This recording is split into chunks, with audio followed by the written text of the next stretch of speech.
আমরা গ্রামের অতি নিম্ন মধ্যবিত্ত বাড়ির মানুষ, তাই আমরা গ্রামের অতি সাধারণ জীবনযাপন করতে ভালোবাসি। হ্যালো এভরিওয়ান, আসসালামু আলাইকুম। কেমন আছেন সবাই? আশা করি আল্লাহর রহমতে সবাই অনেক ভালো আছেন। আমি টিনা চলে আসলাম নতুন একটা ব্লগ নিয়ে। আর আজকের ব্লগটা সকাল থেকেই শুরু করলাম। সকালবেলা মাছ কেনা হয়েছে, এই জন্য মাছ আমি কাটতেছি। অন্য সময় মাছ আনলে মা সবসময় কাটে, যত রাতেই মাছ কেনা হোক না কেন মাই সবসময় কাটে। আর মা যেহেতু রান্না করতেছে এই জন্য ভাবলাম যেহেতু মাছও অল্প আমি কাটতে বসে পড়ছি। আর যেহেতু বাড়িতে ফ্রিজ নেই এই জন্য অল্প করে মাছ কেনা হয়। দেখা গেল 2 দিন মাছ খেলাম, 3 দিন আবার নিরামিষ খাচ্ছি। যেহেতু নিজের ফ্রিজ নেই, খালা বাড়ি রাখি, কিন্তু নিজের কাছেও তো খারাপ লাগে। মানে প্রত্যেকদিন কারোর বাড়িতে যেতেও ভালো লাগে না, যতই আমার নিজের খালা বাড়ি হোক তারপর আমার নিজের কাছে খারাপ লাগে। খালারা কখনো না করে না, আমি নিজে হাতে ফ্রিজ খুলে রেখে আসি, যখন দরকার নিয়ে আসি। আমার খারাপ লাগা থেকে আমি কথাটা বললাম। আর আমার হচ্ছে মাছ কাটা প্রায় শেষের দিকে। আর এটা কি মাছ জানি না, সম্ভবত বাটা মাছ হবে। মাছগুলো আমি এখন দিয়ে খালাদের বাড়ি রেখে আসবো। আর অন্য সময় যদি বিকালবেলা মাছ কিনা হয়, ওই মাছটা মা হচ্ছে কেটে ধুয়ে বেশি করে লবণ দিয়ে রেখে দেয়, পরের দিন সকালবেলা রান্না করে। আর যেহেতু ফ্রিজ নেই, যে বললাম অল্প করে মাছ কিনা হয়।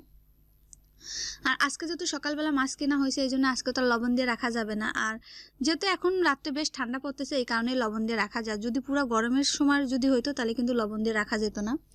মাছ কেটে ধুয়ে তারপরে মা রান্না হলো, খাওয়া দাওয়া শেষ করে আমি চলে আসছি ঘরে। আর এটা হচ্ছে আমাদের সেই আমার গরিবের যে ডাইনিং রুম ছিল সেই রুমটা। এখানে তো সোফা ছিল, তারপরে হচ্ছে শোকেস, ডাইনিং সব কিছু ছিল।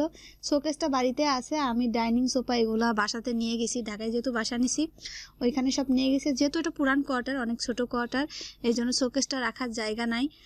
আর অনেক কিছুই মানে অনেক কষ্টে আছি আর কি, অনেক যেহেতু বাসাটা অনেক ছোট।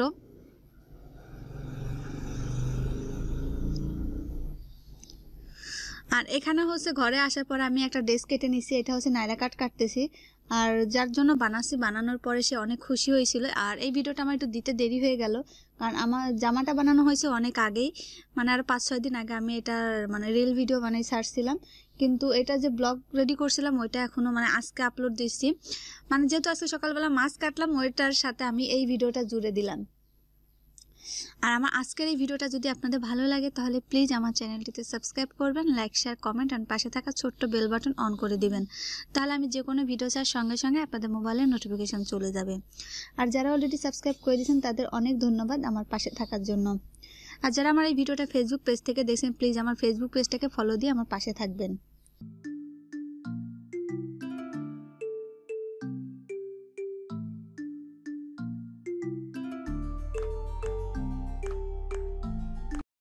আমার জামাটা কাটা শেষ, আর এখন হচ্ছে আমি সেলোয়ারটা কেটে নিছি, এর সঙ্গে আর কি প্যান্ট কাট সেলোয়ার কেটে নিছি। আর নায়রাকার জামার সাথে লেগিংস অতটা ভালো লাগে না, প্যান্ট কাটটা দিলে আমার কাছে মনে হয় কি বেশি ভালো হয়। আর যার জন্য বানাচ্ছি সে আবার প্যান্ট কাটটা অনেক বেশি পছন্দ করে, কারণ আমি এর জামা তো অনেক বানাইছি। ও সব সময় ও বলে যে ফুপু আমার প্যান্ট কাটটা বেশি ভালো লাগে। মানে ওর কাছে আমার জিজ্ঞাসা করতে হয় না যে কি, মানে সেলোয়ারের সময় বুঝতেই পারি যে কি চাচ্ছে। আর এদিকে হচ্ছে আমার সেলোয়ারও কাটা শেষ। আর আমি জামাটা সেলানো দেখাবো না, জামাটা বানানোর পরে কেমন হয়েছে আমি ওইটা দেখাচ্ছি।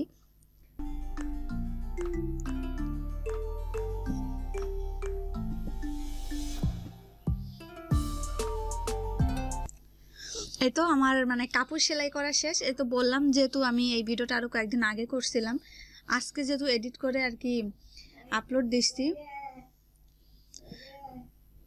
আর তো সেলোয়ারের প্যান্ট কাট দেখতেই পাচ্ছেন, যার জন্য বানাইছি, যার আমার অনেক পছন্দ হয়েছে। আর এখন তো সবাই কম বেশি হচ্ছে ইলাস্টিক দিয়ে কাপড় সেলোয়ার পরে, ফিতাটা খুবই কম দেয়।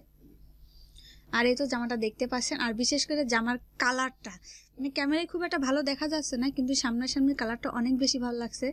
আর যে আমি জামার নায়রা কাটের সাইডে যে ফিতা থাকে টার্সেলটা একটু বড় দিছিলাম, এটা সে অনেক বেশি পছন্দ করছে।